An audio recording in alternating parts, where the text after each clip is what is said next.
Good evening बच्चों।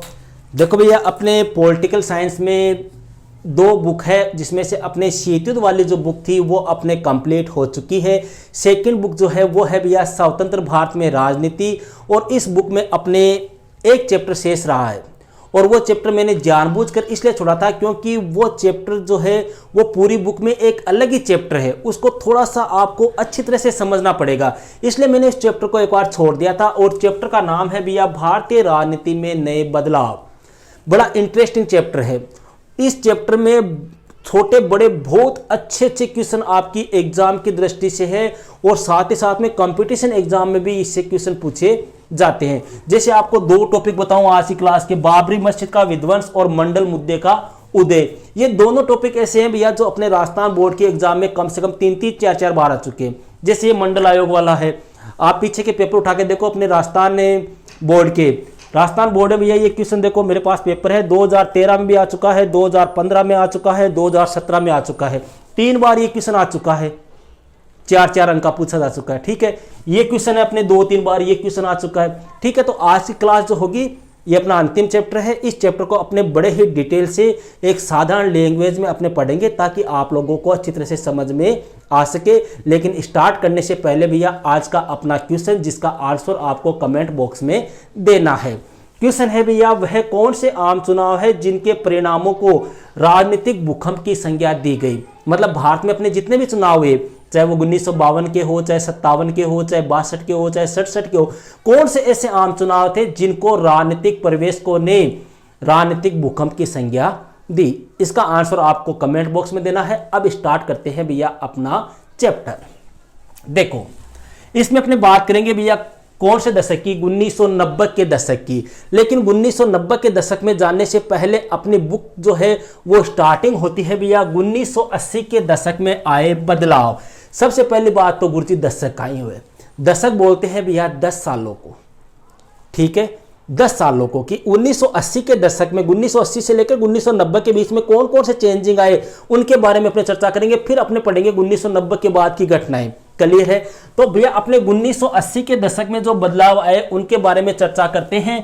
अपने भैया 1980 के दशक में कितने बदलाव आए थे? 5 बदलाव आए थे। पहला क्वेश्चन तो यही आ गया आपने कि भारतीय राजनीति में 1980 के दशक में कितने बदलाव आए, तो आंसर हो गया 5। कौन कौन से आए? ये 5 हेडिंग है भैया, ये बदलाव आए, और इन्हीं की चर्चा अपने आज की क्लास में करेंगे। बस आपको अंत तक वीडियो के साथ में बने रहना है, अच्छी तरह से आपको इसको समझना है। छोटे मोटे क्वेश्चन, इनसे संबंधित आगे पीछे के सारे टॉपिक में आपको आज क्लियर करा दूंगा इनसे संबंधित, इसलिए अंत तक आप वीडियो में बने रहिए। देखो भैया, पहला बदलाव क्या आया था? 1989 के चुनाव में कांग्रेस की क्या हो गई थी? हार हो गई थी। अब 1989 में जाने से पहले भी अपने थोड़ा सा बैक में चलते हैं। पहला प्रधानमंत्री कौन? अपने जवाहरलाल नेहरू। ठीक है, जवाहरलाल नेहरू के बाद में बना था भैया अपने लाल बहादुर शास्त्री। लाल बहादुर शास्त्री के बाद में अपने इंदिरा गांधी। इंदिरा गांधी भैया प्रधानमंत्री रही थी 1966 से लेके 1977 और 1980 से लेके 84। 1984 में इसी के जो अंग रक्षक थे, बॉडीगार्ड थे, जो सिख जाति के थे, उन्होंने इसकी क्या कर दी थी? 31 अक्टूबर 1984 को हत्या कर दी। अब साहब 1984 में वापस चुनाव हुए तो कांग्रेस पार्टी जो थी उन्होंने किसको खड़ा किया? इसी इंदिरा गांधी के बेटे को खड़ा किया। और इंदिरा गांधी का बेटा कौन? राजीव गांधी। 1984 में वो खड़ा हुआ और उसने भयंकर सीटें जीती, भारी बहुमत से विजय हुआ, लगभग 415 के आसपास सीटें जीती। लेकिन फिर 1989 के चुनाव हुए। 1989 के चुनाव में कांग्रेस क्या हो गई? हार गई। तो पहला बदलाव तो क्या आया? 1989 के चुनाव में कांग्रेस की हार कैसे हुई? देखो, 1984 के चुनाव में 415 भैया 1984 का चुनाव कौन होया? राजीव गांधी के टाइम पर। थोड़ी मारवाड़ी में चाल बादे आप। ठीक है, 1984 का चुनाव कौन होया? राजीव गांधी के टाइम पर। क्यों? क्योंकि इंदिरा गांधी की हत्या कर दी। तो अब गांव का की सहानुभूति प्राप्त करवा के खातिर, देश का लोगों की सहानुभूति प्राप्त करवा के खातिर किन खड़ा कर दिया? राजीव गांधी ने खड़ा कर दिया। और नारो दियो कि इंदिरा की याद में राजीव का साथ, ये नारा दिया। अब राजीव गांधी जो थे भैया, इनको एक प्रकार से 415 सीटें जो है वो 1984 के चुनाव में मिली, 415 सीटें। और 1984 के मान राजीव गांधी प्रधानमंत्री बन गया। और कब तक रिया? 1989 तक नहीं रिया, कोई दिक्कत कोई नहीं। लेकिन 1989 का चुनाव हुआ जना, मात्र कितनी सीटें मिली? ये सॉरी मैंने 97 लिखा है, 197 सीटें जीती। 1984 में जीत रही है 415, लेकिन 1989 का चुनाव में मात्र कितनी सीटें मिली कांग्रेस को? 197 सीटें मिली। इसका मतलब कांग्रेस हार गई। अब बात आए गुरुजी जीती कौन? तो जो जीती थी उस पार्टी का नाम था भैया राष्ट्रीय मोर्चा। ये गठबंधन था, ठीक है। गठबंधन को मतलब जानो, गठबंधन मतलब कई पार्टियां मिलाकर अपना जो एक समूह बनाती है, 2 या 2 से अधिक दल मिलकर, उसको बोलते हैं गठबंधन। तो कौन सा गठबंधन की सरकार बनी? राष्ट्रीय मोर्चा की। कना 1989। अब क्वेश्चन आ जाए कि गुरुजी राष्ट्रीय मोर्चा में कौन सा दल शामिल है? तो देखो राष्ट्रीय मोर्चा का मान है जो क्षेत्रीय दल है, छोटा मोटा प्रांतीय दल वे शामिल है। बड़ा दल की बात करें तो जनता दल शामिल हो, लेकिन अन सपोर्ट की को हो, सपोर्ट हो हम वाम मोर्चा को और बीजेपी वाला को, भाजपा को नेता हो भी टाइम पर लाल कृष्ण आडवाणी। अकवान सपोर्ट और एक आए हो गया चुनाव में सरकार बना ली। सरकार बनाई जना प्रधानमंत्री कौन बन गया? वीपी सिंह। ध्यान रखना भैया इनको, प्रधानमंत्री कौन बन गए? वीपी सिंह बन गए। मतलब 1989 के चुनाव में गठबंधन सरकार बनी, राष्ट्रीय मोर्चे के प्रधानमंत्री कौन बन गए? वीपी सिंह बन गए। अब देखो आगे क्या हुआ। वीपी सिंह प्रधानमंत्री बन गए। वीपी सिंह के कुछ समय बाद भैया नवंबर 1990 में 1990 के अंदर एक प्रकार से सरकार गिर गई वापस, क्योंकि गठबंधन सरकार थी। गठबंधन सरकारें या तो 2-3 महीना चल या साल भर चले, सरकार गिर गई तो वापस जो प्रधानमंत्री बने फिर वो कौन बने थे? चंद्रशेखर। समझ रहे होते? चंद्रशेखर क्या बन गए? प्रधानमंत्री बन गए। मतलब 1989 तक तो कौन था? राजीव गांधी। 1989 का चुनाव में कांग्रेस हार गई, राष्ट्रीय मोर्चा जीती, प्रधानमंत्री बने वीपी सिंह। नवंबर 1990 में सरकार गिर गई, प्रधानमंत्री बने चंद्रशेखर। देखो इन प्रधानमंत्रियों की एक ट्रिक का मेरा वीडियो बनाया हुआ है, प्लेलिस्ट में आप देखना। इन प्रधानमंत्रियों को भी आप क्रम से याद रखो कि इसके बाद में कौन, इसके बाद में कई बार आता है क्वेश्चन ये। अब देखो यहाँ पर एक क्वेश्चन और बताऊंगा आपको, बड़ा इंटरेस्टिंग क्वेश्चन है, 2-3 बार एग्जाम में आ चुका है। अभी भी आया था आपके द्वादश परीक्षा में, कौन से जिले की बात है वो मेरे को कंफर्म याद नहीं है, वहां पर आया था। अब देखो यहाँ पर क्या हुआ, और शायद मॉडल पेपर में भी है अपने वो क्वेश्चन।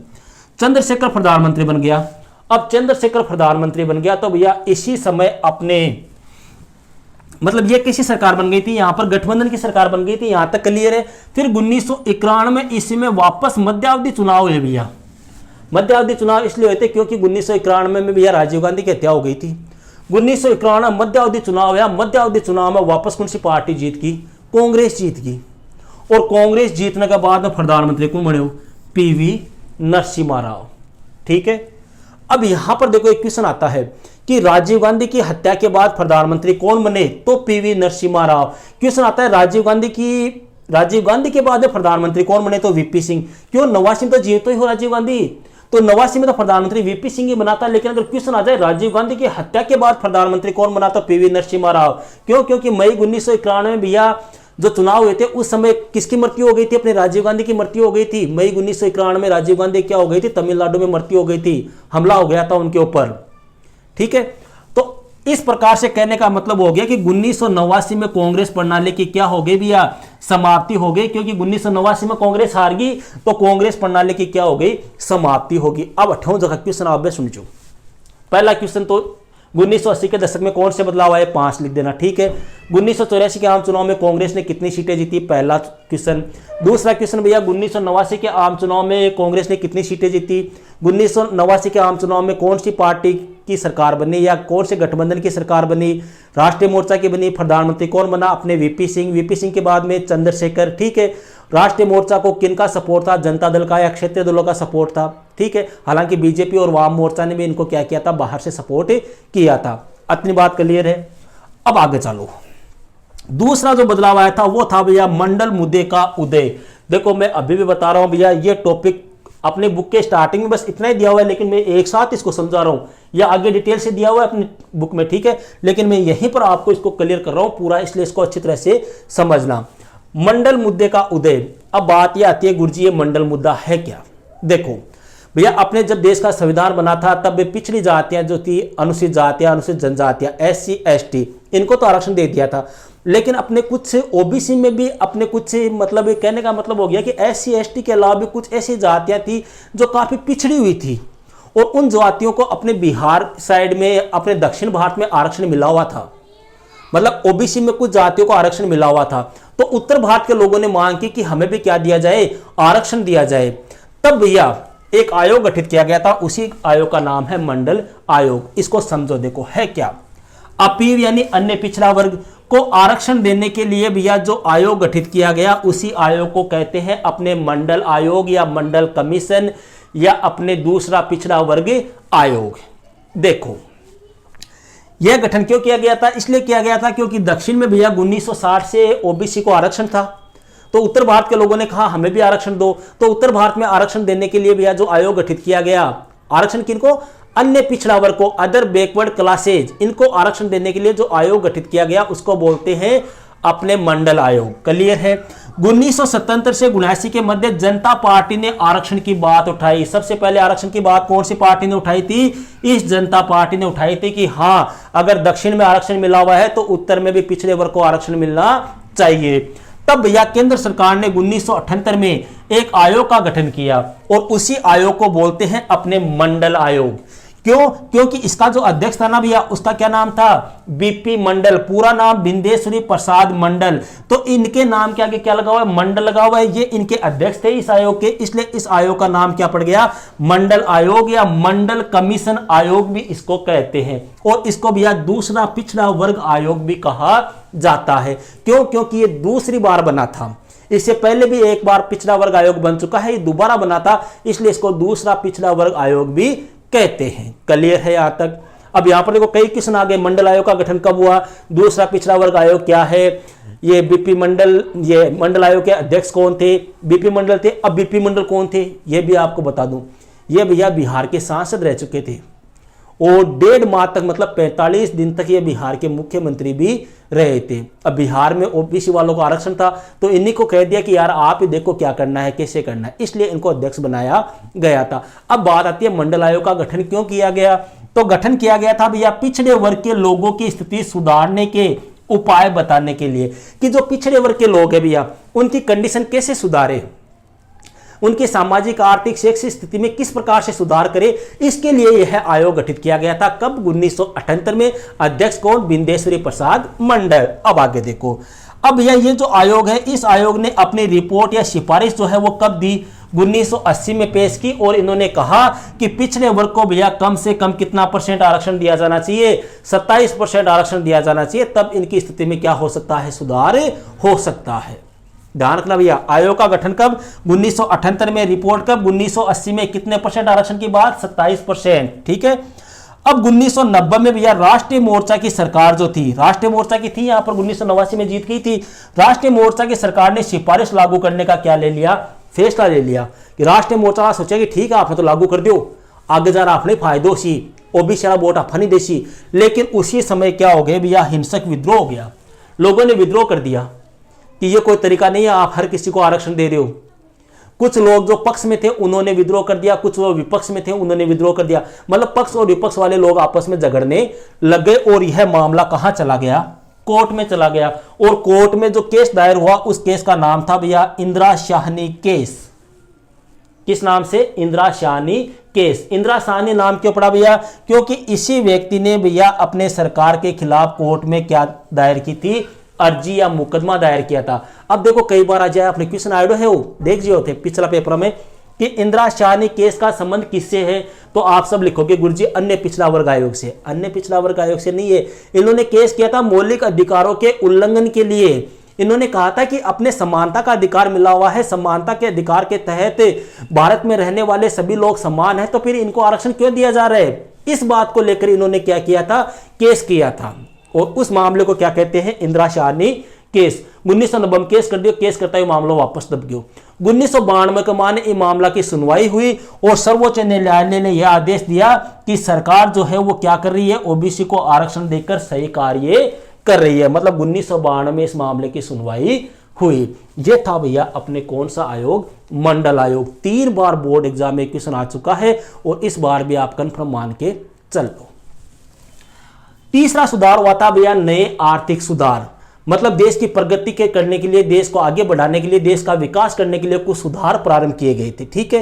अब वो सुधार प्रारंभ तो किए थे भैया राजीव गांधी ने, लेकिन उनको लागू जो किया था वो किसने किया था, पीवी नरसिम्हा राव ने किया था।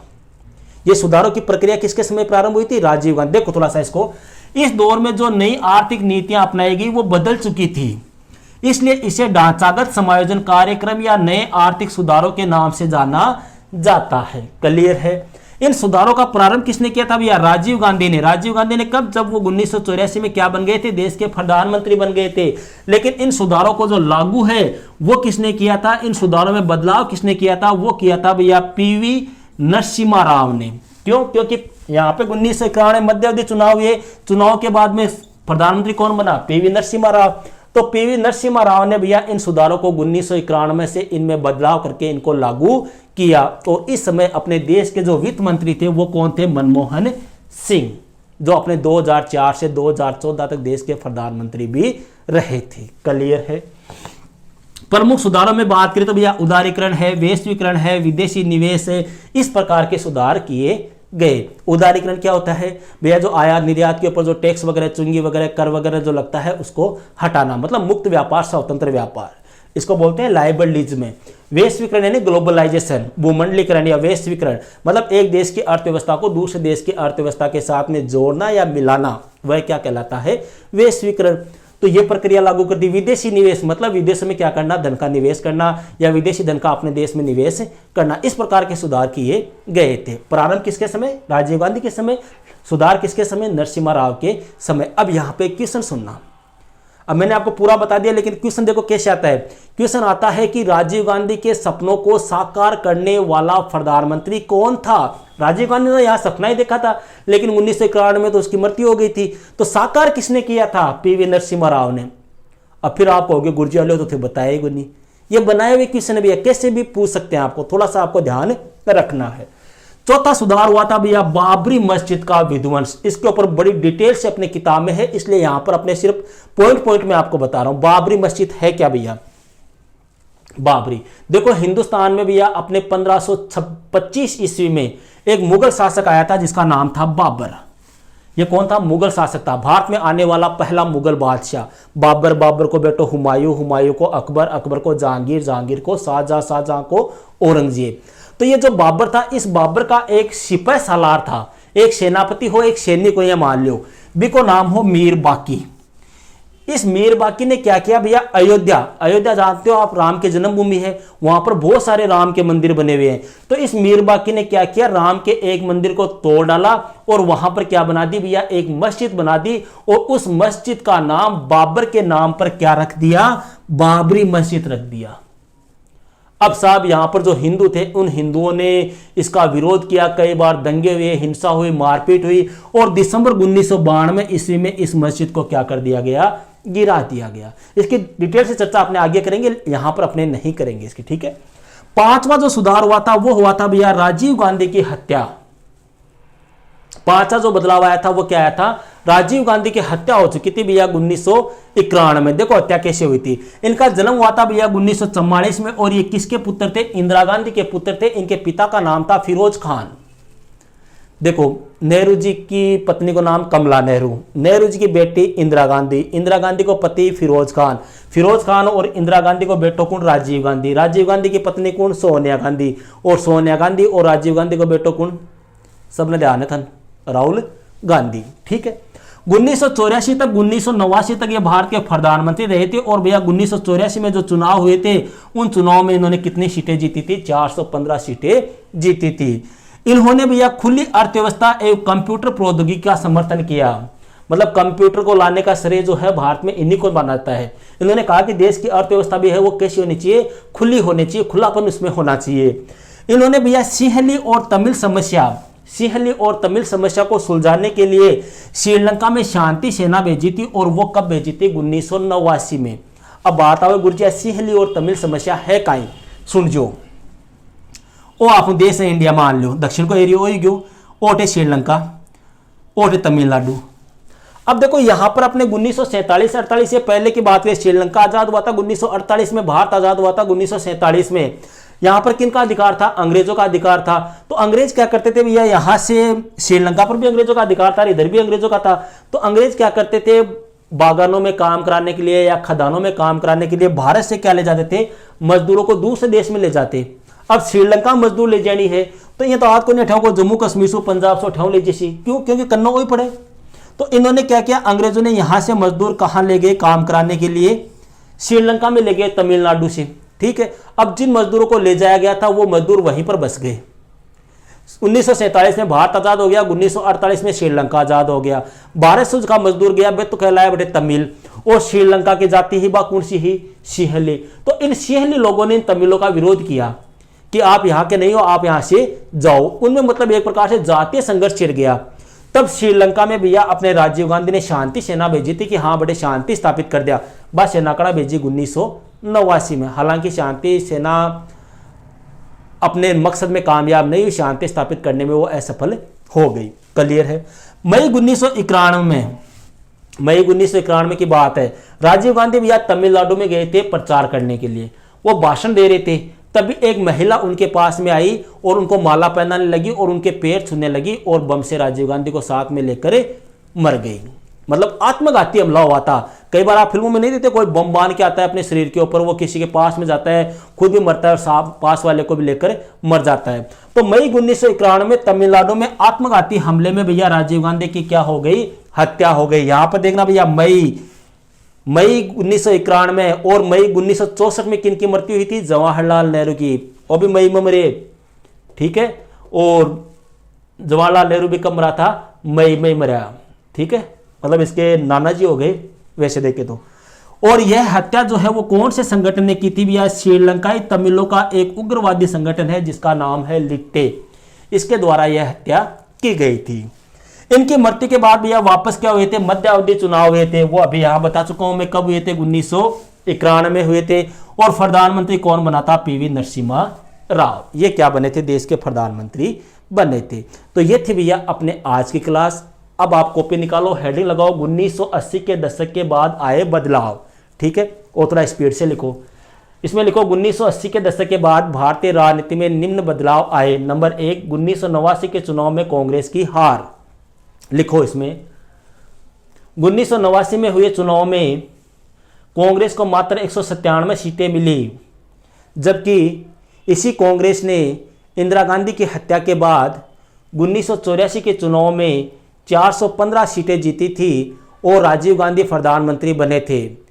लेकिन 1989 में कांग्रेस की हार हो गई और राष्ट्रीय मोर्चा नामक गठबंधन ने अपनी सरकार बनाई। राष्ट्रीय मोर्चा में जनता दल और कई क्षेत्रीय दल शामिल थे तथा भाजपा और वाम मोर्चे का इनको समर्थन था। 1989 में राष्ट्रीय मोर्चे की सरकार में प्रधानमंत्री वीपी सिंह बने, लेकिन नवंबर 1990 में सरकार गिर गई और चंद्रशेखर प्रधानमंत्री बने। अर्थात 1989 से केंद्र में गठबंधन सरकार बनी। अर्थात 1989 में केंद्र में पहली बार गठबंधन सरकार बनी। ऐसे कर लो भैया, पहली बार 1989 में केंद्र में बनी धाराव जो। ठीक है, 1991 में फिर वापस मध्यावधि चुनाव हुए और कांग्रेस सत्ता में आई तथा पीवी नरसिम्हा राव भारत के प्रधानमंत्री बने। इस प्रकार अपने कह सकते हैं कि 1989 में कांग्रेस प्रणाली की समाप्ति हो गई। कांग्रेस प्रणाली कहाँ है नन्या? देखो मैंने आपको पहले बताया था कि कांग्रेस एक इस प्रकार की पार्टी है, एक गठबंधन नुमा पार्टी थी जिसमें सभी हित, सभी समूह, सभी वर्ग के लोग एक साथ रहते थे और इसलिए इसको नाम दिया गया है कांग्रेस प्रणाली। दूसरा आप लिखो भैया मंडल मुद्दे का उदय। ठीक है, यहां पर अपने इसको पूरा नहीं लिखेंगे, पूरा अलग से कराऊंगा मैं, ये तो अपने इस क्वेश्चन के अकॉर्डिंग कर रहे हैं। ठीक है, मंडल मुद्दे का उदय, तो इसमें आप लिख लो या फिर पूरा ही लिख लो। चलो आप पूरा तो रहने दो भैया, मैं अलग से लिखाऊंगा, इसको थोड़ा सा डिटेल से लिखाऊंगा। इसमें मंडल मुद्दे का उदय, इसमें इतना लिख लो आप, अन्य पिछड़ा वर्ग को आरक्षण देने के लिए मंडल आयोग का गठन किया गया। ठीक है, फिर नंबर 3, नए आर्थिक सुधार। इसमें लिखो इस दौर में जो नई आर्थिक नीतियां अपनाई गई वो बदल चुकी थी, इसलिए इसे ढांचागत समायोजन कार्यक्रम या नए आर्थिक सुधारों के नाम से जाना गया। इन सुधारों का प्रारंभ राजीव गांधी के समय हुआ था, लेकिन इन सुधारों में बदलाव पीवी नरसिम्हा राव के समय हुआ और इस समय वित्त मंत्री मनमोहन सिंह थे। प्रमुख सुधारों में उदारीकरण, वैश्वीकरण, विदेशी निवेश इत्यादि है। फिर नंबर 4 हेडिंग लगाओ, बाबरी मस्जिद का विध्वंस। इसमें लिखो भैया, मुगल बादशाह बाबर के समय उसके सिपह सालार ये पद होता है भैया एक, ठीक है। सिपह सालार मीर बाकी ने अयोध्या में स्थित एक राम मंदिर को तोड़कर वहां पर एक मस्जिद बनाई जिसे बाबरी मस्जिद कहा जाता है। इस मस्जिद को दिसंबर 1992 में गिरा दिया गया, ठीक है। फिर नंबर 5 लगाओ हेडिंग, राजीव गांधी की हत्या। और इसमें लिखो भैया, राजीव गांधी का जन्म 1944 में हुआ। ये इंदिरा गांधी के पुत्र थे। 1984 से 1989 तक ये भारत के प्रधानमंत्री रहे। 1984 के आम चुनाव में 415 सीटें इन्होंने जीती। फिर ये पॉइंट लिख लो, इन्होंने खुली अर्थव्यवस्था एवं कंप्यूटर प्रौद्योगिकी का समर्थन किया।